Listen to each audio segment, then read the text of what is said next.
Hello traders, in this video we'll be doing a weekly analysis on the pair gold in multiple time frames for the upcoming week from the date of 1st to 5th May 2023. Now gold on a weekly time frame in this week didn't really move much on a certain direction. It just continued to move in between the highs and lows that it made from the previous week, forming this new support and resistance zone in between the higher time frame resistance and support level that we have based on these major retest points that you can see over here. Now for us to look for trades on the long side on a higher time frame point of view, like a weekly to monthly time frame point of view, we need gold to make a breakout of this higher time frame resistance level with further bullish momentum to continue pushing up to retest these highs or create new higher high in respect to this uptrend line or a newly formed uptrend line, which might look something like this or something like this. Similarly, for us to look for trades on the short side, we need gold to either make a break and close below this shorter time frame support zone or this higher time frame support level with further bearish momentum to probably make a retest on this higher time frame uptrend line around these key levels over here. Now if we go to even shorter time frame like a daily time frame, then we can see our uptrend line and also the same support and resistance level. So there's not much happening around here in this daily time frame, which we did not discuss in the weekly time frame. So it's like the same scenario. We have our accumulation phase being formed over here, and we have our support and resistance zone. So let's go to even shorter time frame like a 4-hour time frame.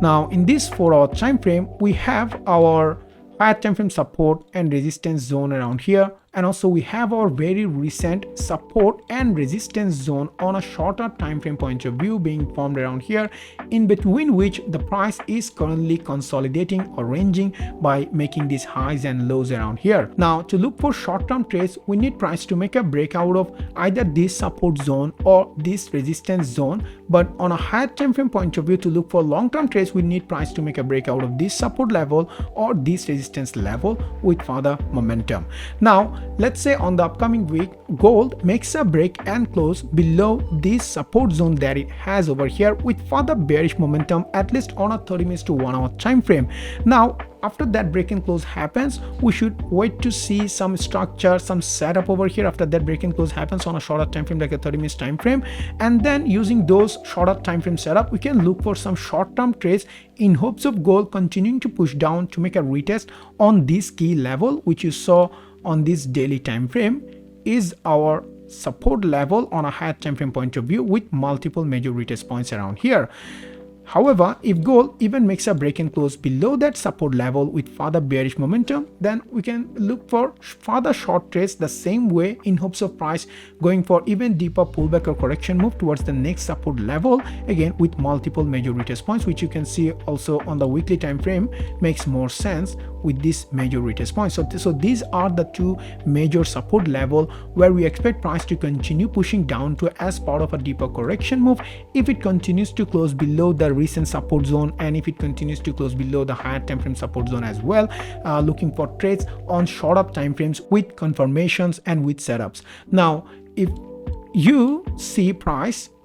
instead of closing below this support level or this support zone, if price continues to face support from this area over here and make a break and close above this key zone, then we can expect price to make a retest on this major resistance level once again. Now if price even makes a break and close above this major resistance level with further bullish momentum, then the same way we can start to look for trades on the long side in hopes of price continuing this bullish run over here after this accumulation phase to continue pushing up in respect to a newly formed uptrend line, which might look something like this or something like this, to come all the way retest this next key level, which is the high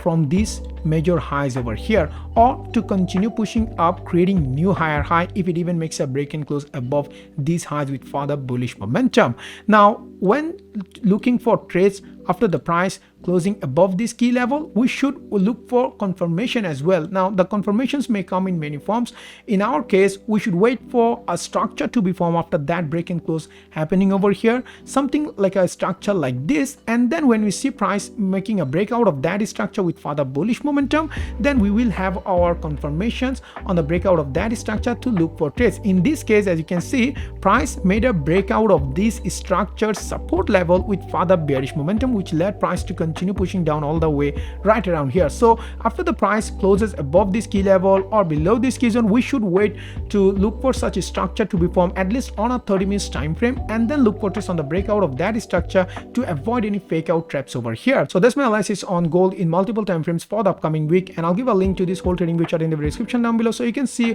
all these key zones and key levels. And if this video helped you guys, then please make sure to hit the subscribe button down below and also give this video a thumbs up, and I'll see you guys on the next week with another analysis video on gold.